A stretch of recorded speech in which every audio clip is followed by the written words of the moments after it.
السلام علیکم ورحمۃ اللہ وبرکاتہ۔ الحمد للہ رب العالمین والعاقبۃ للمتقین والصلاة والسلام علی سید الانبیاء والمرسلین وعلی آلہ الطیبین الطاہرین وعلی من تبعهم بإحسان إلی یوم الدین۔ اما بعد فاعوذ باللہ من الشیطان الرجیم، بسم اللہ الرحمن الرحیم۔ ان اللہ وملائکتہ یصلون علی النبی یا ایہا الذین آمنوا صلوا علیہ وسلموا تسلیما۔ اللہم صلی علی سیدنا شفیعنا حبیبنا و مولانا محمد وبارک وسلم۔ محترم ناظرین کرام، قصیدہ بردہ شریف کی تیسری فصل کا سلسلہ وار درس چلتا ہوا آ رہا ہے۔ آج کے اس نشست میں ہم امام شرف الدین بوسی رحمۃ اللہ علیہ کی تیسری فصل کا 53واں شعر سے ہم آغاز کرتے ہیں۔ آپ فرماتے ہیں فَإِنَّهُ شَمْسُ فَضْلٍ هُمْ كَوَاكِبُهَا يُظْهِرْنَ أَنْوَارَهَا لِلنَّاسِ فِي الظُّلَمِ۔ یقیناً آپ شمس فضل، فضل کے سورج ہیں، فضیلت کے سورج ہیں، ہم یعنی وہ سارے انبیاء کرام، کواکبها اس کے ستارے ہیں، یظہرنا ظاہر ہوتے ہیں، انوارہا اس کے انوار، للناسی لوگوں کے لیے، فی الظلمی اندھیرے میں۔ اب یہاں پر اس کا ترجمہ اس طرح سے ہوتا ہے کہ آپ صلی اللہ علیہ وسلم فضل کے سورج ہیں اور انبیاء اس کے ستارے ہیں، جو اندھیروں میں لوگوں کے لیے اس کے نور کو ظاہر کرتے ہیں۔ اب پچھلے شعر میں امام شرف الدین بوسی رحمۃ اللہ علیہ نے انبیاء کا تذکرہ کرتے ہوئے یہ فرمایا تھا کہ انبیاء علیہم السلام کو جو معجزات عطا کیے گئے ہیں، جو معجزات انبیاء لے کر آئے، وہ ساری کی ساری نبی کریم صلی اللہ علیہ وسلم کی نور کی برکت سے ان تمام انبیاء کو وہ معجزات عطا کیے ہیں۔ تو اب یہاں پر یہ آپ فرماتے ہیں کہ حضور علیہ السلام کی ذات مبارکہ فضیلت کے سورج ہیں، اور وہ سارے جو بھی انبیاء کرام ہیں وہ حضور علیہ السلام کی فضیلت کے اس طرح سورج جو ہیں اس کے ستاروں تمام انبیاء علیہ السلام ہیں۔ چنانچہ آپ فرماتے ہیں کہ انبیاء علیہ السلام کے تمام معجزات اور تعلیمات آپ ہی کے روشنی سے ہے، اور اس شعر کی وجہ بھی بیان کرتے ہیں۔ یہ شعر سابق شعر کی نہایت حسن تعلیل ہے کہ رسول اللہ صلی اللہ علیہ وسلم سورج ہے، جتنے انبیاء کرام گزرے ہیں وہ سب آپ کے ستارے ہیں۔ سورج کی روشنی مستقل ہے اور ستارے آپ کی روشنی سے مدد لے کر چمکتے رہے ہیں، اور جب آپ تشریف لائے سب ماند پڑ گئے اور ختم ہو گئے، یعنی جب سورج نکلتا ہے تو ستاروں کی روشنی ختم ہو جاتی ہے۔ تو اسی طرح جب حضور دنیا میں تشریف لائے تو حضور کے نور کی وجہ سے سارے ستاروں کی جو روشنی تھی وہ ماند پڑ گئی، حضور علیہ السلام کا ہی بولو بالا اس دنیا میں اڑنے لگا ہے۔ تو اس طرح حضور علیہ السلام کے بارے میں آپ فرماتے ہیں کہ آپ فضل کے، فضیلت کے سورج ہیں، اور اس کے ستارے اگر کوئی ہیں تو وہ انبیاء علیہ السلام ہے۔ دنیا میں جو کچھ بھی اللہ نے پیدا فرمایا ہے وہ نبی کریم صلی اللہ علیہ وسلم کے نور ہی سے اللہ نے پیدا فرمایا ہے۔ ہر چمکنے والی شے آپ کے نور سے چمکتی ہے، حتیٰ کہ انبیاء علیہ السلام کے انوار بھی آپ صلی اللہ علیہ وسلم کے نور سے ہیں۔ پھر آپ آگے فرماتے ہیں اکرم بخلق نبی زانہ خلق بالحسن مشتمل بالبشر متسم۔ اکرم معزز ہونا، کریم ہونا، یہ تعجب کے لیے یہ استعمال ہوتا ہے۔ بخلق شکل و صورت، نبی کریم صلی اللہ علیہ وسلم، زانہ خوبصورت بنانا، خلق اخلاق وغیرہ، بالحسنی حسن سیرت خوبصورتی کو کہتے ہیں، مشتمل معنی آتے ہیں چادر اوڑھنا، بالبشری بشری معنی چہرہ کھلا ہونا، خندہ پیشانی جسے کہتے ہیں، متسمی مشہور ہونا۔ اب اس کا ترجمہ دیکھیے، نبی کریم صلی اللہ علیہ وسلم کی صورت کس قدر کریمانہ ہے، جو خلق عظیم سیرت باطنی سے مزین ہے، حسن کی چادر اوڑھے ہوئے ہیں، مشابہت سے متصف ہیں، مشہور ہیں۔ اب یہاں پر اس شعر میں امام شرف الدین بوسی رحمۃ اللہ علیہ دو باتوں کا تذکرہ کر رہے ہیں، ایک حضور کے حسن و جمال کا، دوسرا حضور علیہ السلام کے اوصاف مبارکہ کا۔ پہلی بات جو آپ نے ذکر کیا کہ تعجب کا صیغہ یہاں پر استعمال کیا گیا ہے کہ معزز ہے، یعنی حضور علیہ السلام کی جو حسن و جمال ہے کتنا حسین ہے، جیسا تعجب میں کہا جاتا ہے، تو یہاں پر حسن و جمال کا تذکرہ آپ فرما رہے ہیں کہ اللہ نے حضور علیہ السلام کو اس طرح جو حسن عطا فرمایا ہے، وہ سارے دنیا کا حسن ایک طرف، رسول اللہ صلی اللہ علیہ وسلم کا حسن ایک طرف، کیونکہ اللہ نے یہ ساری کائنات میں جو حسن رکھا ہے وہ سارے کے سارا حضور علیہ السلام کے نور ہی کا صدقہ ہے۔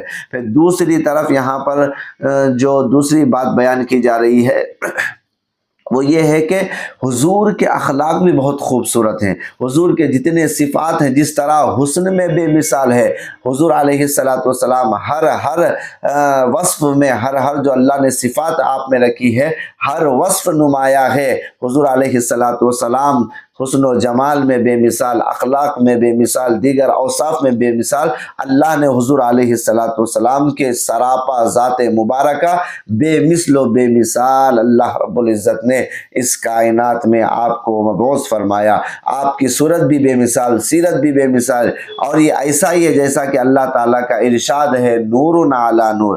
آپ کا حسن آپ کے تمام حالات کا اور تمام مقالات کا اور تمام حرکات و سکنات کا احاطہ کیا ہوا ہے، کوئی بھی حرکت و سکون آپ کے دائرے سے حسن سے باہر نہیں ہے۔ آپ کے حسن جمال کے بارے میں احادیث مبارکہ میں بے شمار احادیثیں بھی بیان کی گئی ہے۔ بس یہ کہنا ہے امام شرف الدین بصری رحمۃ اللہ علیہ کے حسن میں بھی بے مثال ہے، اور اس طرح اوصاف میں، خلق میں، اور اس طرح جتنے بھی اوصاف ہیں اللہ نے آپ کو بے مثل و بے مثال مبعوث فرمایا ہے۔ پھر آگے آپ فرماتے ہیں كالزهر في طرف والبدر في شرف والبحر في کرم والدهر في همم۔ كالزهر پھولوں کی طرح ہے، طرفن تر و تازگی میں، والبدرن اور 14ویں کے چاند کی طرح ہے، شرفن بلندی میں، فی شرفن بلندی میں، والبحر اور سمندر کی طرح ہے، فی کرمن سخاوت میں، والدہر اور زمانے کی طرح ہے، فی ہمم عزت و ہمت میں۔ اب یہاں پر حضور علیہ السلام کی تعریف اور توصیف کا ایک الگ ہی انداز، یعنی آپ نے اس شعر میں استعارہ و تشبیہ سے کام لیا ہے، اور تشبیہ دیتے ہوئے حضور علیہ السلام کی تعریف کو بیان کرتے ہوئے آپ پہلا جملہ جو آپ نے ارشاد فرمایا کالزہر فی طرف، حضور علیہ السلام تر و تازگی میں پھول کی طرح ہے۔ آپ نے پھول کو دیکھا ہے، بڑا نازک و نرم ہوتا ہے، اس کے اندر سے بہت اچھی طرح خوشبوئیں آتی ہے، گویا مثال پھول سے دے کر امام شرف الدین بصری رحمۃ اللہ علیہ فرماتے ہیں حضور کا جسم مبارک بھی اس طرح نرم و نازک ہے، اور صحابہ فرماتے ہیں حضور کے جسم مبارک سے جو خوشبو آتی تھی وہ مشک و عنبر سے زیادہ مہکنے لگتی تھی۔ یہ حضور علیہ السلام کا حسن و جمال تھا، خوشبو مبارک تھی، تر و تازگی تھی۔ پھر آگے فرماتے ہیں والبدر فی شرف، اور بلندی میں 14ویں چاند کی طرح ہے۔ یہاں پر بدر لفظ کا استعمال کیا ہے۔ چاند کو ہلال بھی کہتے ہیں اور قمر بھی کہتے ہیں اور بدر بھی کہتے ہیں، لیکن تینوں میں فرق ہے۔ بدر 14ویں چاند کو جو سب سے زیادہ چمکنے والا ہے، تو امام شرف الدین بصری رحمۃ اللہ علیہ بھی ایسے لفظ کا استعمال کر کے یہ بتلا رہے ہیں کہ حضور کا جو حسن ہے وہ 14ویں چاند سے بھی زیادہ بڑھ کر ہے، کیونکہ 14ویں چاند کو جو حسن ملا ہے وہ رسول اکرم صلی اللہ علیہ وسلم ہی کے ذریعے سے ملا ہے۔ پھر والبحر فی کرم، اور سخاوت میں سمندر کی طرح ہے۔ آپ نے سمندر کو دیکھا، سمندر میں بے شمار مخلوقات ہوتی ہے، وہ سمندر ایک بہت بڑا وسیع پیمانہ اس کا ہوتا ہے، اس کی سخاوت کی مثالیں دی جاتی ہے، لیکن آپ فرماتے ہیں کہ سخاوت میں سمندر کی طرح ہے، یعنی حضور کی بارگاہ میں کوئی آتا، کوئی اپنی حاجت کو، ضرورت کو لے کر آتا، حضور علیہ السلام اس کی ضرورت کو پوری کر دیتے۔ حدیث پاک میں آتا ہے ایک مرتبہ حضور علیہ السلام کی بارگاہ میں ایک اعرابی اس طرح گزارش لے کر آیا کہ مجھے کچھ عطا کیجئے۔ حضور علیہ السلام نے اسے بکریوں کا ریوڑ عطا فرما، بکریاں نہیں بلکہ بکریوں کا ریوڑ عطا فرما دیا۔ وہ اعرابی اس طرح ساری بکریوں کو لے کر اپنے قوم کے پاس گیا اور کہنے لگا اے میری قوم، مسلمان ہو جاؤ، اسلام میں داخل ہو جاؤ، کیونکہ محمد عربی صلی اللہ علیہ وسلم اس شخص کی طرح عطا کرتے ہیں جس کو فقر کا کبھی کبھی اندیشہ نہیں ہوتا ہے، یعنی حضور اتنا عطا کرتے ہیں کہ پھر کبھی اس کے پاس محتاجی نہیں آتی ہے۔ تو اس طرح حضور علیہ السلام کی سخاوت کا یہ عالم تھا۔ پھر آپ آگے والدہر فی ہمم، اور عزت و ہمت میں زمانے کی طرح ہے۔ مطلب کیا کہ ہر قسم کے چھوٹے بڑے واقعات حوادث زمانے میں رونما ہوتے ہیں اور حوادث آتے ہیں، ہر حادثہ زمانے پر آتا ہے، زمانہ ہر حادثے پر سے گزرتا ہے، زمانہ عالی ہمت ہوتا ہے، ہر مصیبت اور ہر حادثے کو برداشت کرتا ہے، اس کا حوصلہ بہت بلند و بالا ہوتا ہے۔ تو اسی طرح حضور کے بارے میں فرما رہے ہیں کہ آپ صلی اللہ علیہ وسلم مومن کو دنیا و آخرت میں حسنات سے سرفراز فرماتے ہیں۔ رسول اللہ صلی اللہ علیہ وسلم تمام لوگوں کو ساری کائنات میں سب سے زیادہ عطا کرنے والے، جس کو جو ضرورت ہوتی ہے اس کو وہ عطا کرتے ہیں۔ ہر ایک کی ضرورت سے بھی حضور صلی اللہ علیہ وسلم واقف ہیں اور ہر ایک کی ضرورت کو بھی پورا کرتے ہیں۔ تو اس طرح حضور علیہ السلام کے یہاں پر 4 اوصاف کا آپ نے تذکرہ فرمایا۔ تر و تازگی میں پھولوں کی طرح ہے، بلندی میں 14ویں چاند کی طرح ہے، سخاوت میں سمندر کی طرح ہے، عزت و ہمت میں زمانے کی طرح ہے۔ اس طرح یہ 4 چیزوں کا 4 وصف حضور علیہ السلام کے شعر میں بیان فرما رہے ہیں۔ پھر آپ آگے فرماتے ہیں كأنه وهو فرد في جلالته فی عسکر حین تلقاہ وفی حشمی، كأنه گویا کہ آپ حضور علیہ السلام فرد اکیلے ہیں، تنہا ہے، فی جلالتہ اپنی عظمت و شان میں، فی عسکر، عسکر کہتے ہیں لشکر کو، ہینا جس وقت، تلقاہ آپ ملاقات کریں گے، وفی حشمی، حشم کہتے ہیں نوکر خدمت گزار کو۔ اب اس کا ترجمہ دیکھیں، آپ جب تنہا ہو اور تم ان کو دیکھو تو اپنی جلالت و شان کی وجہ سے ایسے معلوم ہوتے ہیں گویا وہ تو لشکر کے درمیان اور اس طرح نوکروں کی جھرمٹ میں ہے، خدمت گزاروں کی جھرمٹ میں ہے۔ یہاں پر امام شرف الدین بوسی رحمۃ اللہ علیہ ایک یہاں پر حضور علیہ السلام کے وصف کو بیان فرما رہے ہیں۔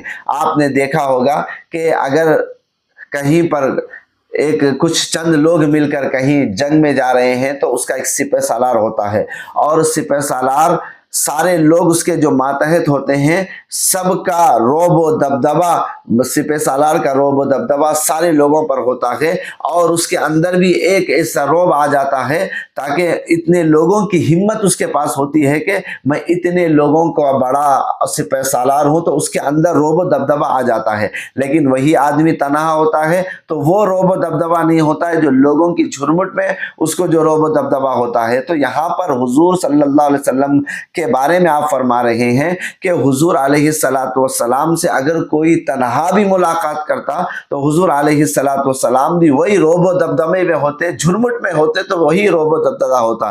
لوگوں سے اس طرح لوگ جمع ہو جانے سے، خدمت گزار جمع ہو جانے سے روب و دبدبے میں کمی وغیرہ اور زیادتی وغیرہ نہیں ہوتی، بلکہ حضور علیہ السلام کی شان و عظمت یہی ہے کہ حضور تنہا بھی رہے تو وہی روب و دبدبہ ہے۔ حضور علیہ السلام اس طرح جھرمٹ میں رہے، صحابہ کے درمیان میں رہے، خدمت گزاروں کے درمیان میں رہے، حضور علیہ السلام کا وہی روب و دبدبہ لوگوں میں رہا کرتا ہے۔ تو اس کا تذکرہ آپ اس میں فرما رہے ہیں۔ اسی طرح حدیث شریف میں ہے، حضرت ابو ہریرہ رضی اللہ تعالیٰ عنہ سے روایت ہے کہ نبی کریم صلی اللہ علیہ وسلم نے فرمایا، مجھے تمام انبیاء پر 6 چیزوں سے فضیلت دی گئی ہے۔ حضور فرماتے ہیں تمام انبیاء پر 6 چیزوں سے مجھے فضیلت دی گئی ہے۔ وہ 6 چیزیں کیا ہیں؟ ان میں سے پہلی چیز ہے، حضور فرماتے ہیں مجھے جوامع الکلم دیے گئے۔ پھر دوسری بات حضور فرماتے ہیں کہ روب کے ذریعے میری مدد کی گئی ہے۔ پھر تیسری بات، غنیمتیں میرے لیے حلال کر دی گئی ہیں۔ اور چوتھی بات آپ فرماتے ہیں زمین میرے لیے مسجد اور طہارت کا ذریعہ بنا دی گئی ہے۔ اور پانچویں بات حضور علیہ السلام نے فرمایا ہے کہ میں ساری مخلوق کی طرف بھیجا گیا ہوں۔ پھر چھٹویں بات حضور علیہ السلام فرماتے ہیں کہ مجھ سے نبیوں کو ختم کرا دیا گیا، یعنی حضور علیہ السلام خاتم النبیین بن کر اس کائنات میں تشریف لائے ہیں۔ تو یہ حضور علیہ السلام کی فضیلتیں ہیں جو کسی اور کو اللہ رب العزت نے عطا نہیں فرمایا ہے۔ یہ خاص 6 چیزیں اللہ رب العزت نے ہمارے نبی کریم صلی اللہ علیہ وسلم کو عطا فرمایا ہے۔ تو اس قدر امام شرف الدین بوسی رحمۃ اللہ علیہ ان 4 اشعار میں حضور علیہ السلام کے حسن و جمال کو، سیرت و صورت کو بیان کرتے ہوئے یہ فرما رہے ہیں کہ حضور علیہ السلام سیرت و صورت میں تمام انبیاء سے فائق ہیں، کوئی حضور کا مقابلہ نہیں کر سکتا ہے، نہ سیرت میں حضور کا مقابلہ کیا جا سکتا ہے، نہ حسن و جمال میں حضور علیہ السلام کے مقابلہ کیا جا سکتا ہے، نہ اوصاف میں مقابلہ کیا جا سکتا ہے۔ سب سے اعلیٰ اللہ رب العزت نے ہمارے نبی کی ذات کو بنایا ہے، جو ہر چیز میں بے مثل و بے مثال ہے، اسی کا تذکرہ امام شرف الدین بوسی رحمۃ اللہ علیہ ان اشعار میں فرما رہے ہیں۔ وصلی اللہ تعالی علی خیر خلقہ سیدنا محمد وعلی آلہ واصحابہ اجمعین والحمد للہ رب العالمین۔